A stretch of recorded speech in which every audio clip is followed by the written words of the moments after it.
El 20 de junio, nuestra iglesia recuerda a San Juan Fisher, cardenal y mártir, año 1535, Inglaterra. Juan Fisher nació en Beverly, Inglaterra, en el año 1469. Su padre murió cuando Juan era muy niño. A los 14 años era el más sobresaliente entre sus compañeros estudiantes. Ya a los 20 fue nombrado profesor del Colegio San Miguel. Se doctoró en la famosa Universidad de Cambridge. Ya a los 22 años fue ordenado sacerdote después de ser dispensado por su edad. Poco después recibió el nombramiento de vicecanciller o vicerrector de la gran universidad. Margarita, la madre del rey, al quedar viuda por tercera vez y desilusionada de la vida de intrigas del mundo, dispuso dedicarse a la vida espiritual. E impresionada por la santidad y la sabiduría de Juan, lo eligió como su director espiritual. Guiada por el santo, distribuyó su fortuna en ayudar a instituciones benéficas, y a la que más ayuda concedió fue a la Universidad de Cambridge. Con la ayuda de la reina, se logró que pusieran nuevas y muy modernas facultades de estudio. Para la biblioteca se consiguieron millares de ejemplares de libros para el estudio. Juan fue elegido canciller de la universidad y este cargo lo tuvo hasta su muerte. En 1504 fue elegido obispo de Rochester, cuando él solo tenía 35 años. Como hacía con todos los cargos que le confiaban, se dedicó a este oficio con todas las fuerzas de su recia personalidad. Con un entusiasmo no muy frecuente en su época, se dedicó a visitar todas y cada una de las parroquias para observar si estaban cumpliendo con su deber y animar a los poco entusiastas. A los sacerdotes les instaba en la grave responsabilidad de cumplir muy exactamente sus deberes sacerdotales. Iba personalmente a visitar las chozas de los más pobres, distribuía limosnas con enorme generosidad, y en su casa siempre las puertas estaban abiertas para recibir a visitantes, peregrinos y necesitados. Y aunque parezca imposible, además de todos sus demás trabajos, dedicaba horas y horas al estudio y a escribir libros. Se hicieron famosos sus discursos fúnebres a la muerte del rey VII y el funeral de la reina Margarita. Aunque era obispo y además canciller de la universidad, llevaba una vida tan austera como la de un monje. No dormía más de 6 horas. Hacía fuertes penitencias. En su mesa tenía frente a sí una calavera para recordar que también a él le llegaría la muerte y la hora de tener que darle cuentas a Dios de todos sus comportamientos. Decía que su deporte favorito era leer. Sus ahorros eran para comprar nuevos libros que después de leídos los obsequiaba a la biblioteca de la universidad. Cuando le ofrecían otras diócesis que producían más en dinero, respondía: no cambio a esta esposa pobre, pero amable y muy fiel, por la viuda más rica que exista.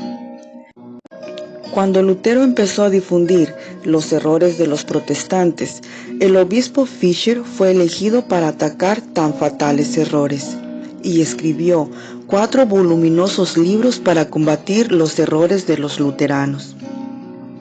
En un sínodo o reunión de todo el clero de Inglaterra, el obispo Fisher protestó fuertemente contra la mundanalidad de algunos eclesiásticos y la vanidad de aquellos que buscaban altos puestos y no la verdadera santidad. Criticaba fuertemente los defectos que era necesario corregir, pero él personalmente daba muy buenos ejemplos de vida santa. Cuando el rey Enrique VIII dispuso divorciarse de su legítima esposa y casarse con su concubina Ana Bolena, el obispo Juan Fisher fue el primero en oponerse a semejante escándalo. Y aunque muchos altos personajes, por conservar la amistad del rey, declararon que ese divorcio sí se podía hacer, Juan, aún con peligro de perder sus cargos y ser condenado a muerte, declaró públicamente que el matrimonio católico es indisoluble y que el divorcio no es posible para un matrimonio católico que no sea nulo. El terrible rey Enrique VIII se declaró jefe supremo de la Iglesia en Inglaterra en reemplazo del sumo pontífice, y todos los que deseaban conservar sus altos puestos en el gobierno y en la Iglesia lo apoyaron.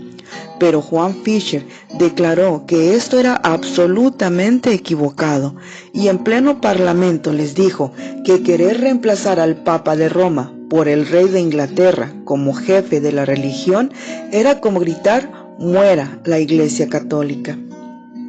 Las amenazas de los enemigos empezaron a llegar sobre él. Lo llevaron a la cárcel, trataron de envenenarlo, tuvo atentados a bala, le inventaron toda clase de calumnias y como no lograron que dejara de proclamar sus creencias católicas, lo encerraron en la terrible Torre de Londres. Tenía 66 años, pero los muchos sufrimientos y sus ayunos y el excesivo trabajo lo hacían parecer como de 80, pero su espíritu seguía fuerte e invencible. Estando en prisión, recibió del sumo pontífice el nombramiento de cardenal, pero el impío rey, antes de que pudiera vestir el sombrero de cardenal, le mandó cortar la cabeza. El 17 de junio de 1535 le leyeron la sentencia de muerte. El rey Enrique VIII mandaba matarlo por no aceptar el divorcio y por no aceptar que el rey reemplazara al Papa en el gobierno de la Iglesia Católica. Unos días después, al amanecer, llegaron los guardias a llevarlo al sitio donde debe morir. Lleva en sus manos el Nuevo Testamento. Lo abre y lee esta cita. La vida eterna consiste en conocerte a ti, Padre Dios, y a tu enviado Jesucristo. Padre, yo te he glorificado en la tierra y he cumplido la tarea que tú, lleno de ánimo y de consuelo, me has confiado. Esta lectura lo llenó de ánimo y de consuelo. Al llegar al sitio donde le van a cortar la cabeza, el venerable anciano se dirige a la multitud y les dice a todos que muere por defender a la Santa Iglesia Católica fundada por Jesucristo. Pide a los verdugos que le concedan unos minutos para recitar el himno Te Deum en acción de gracias. Al decir la última frase, «En ti, Señor, espero, no se haya confundido eternamente», inclina su cabeza, la cual es cortada por un hachazo de los verdugos de un rey impuro. Dios Padre Todopoderoso, concédenos, por medio del mártir San Juan Fisher, un gran valor por defender y practicar nuestra santa religión hasta el último momento de nuestra vida. Por Jesucristo nuestro Señor, San Juan Fisher ruega por nosotros. Amén.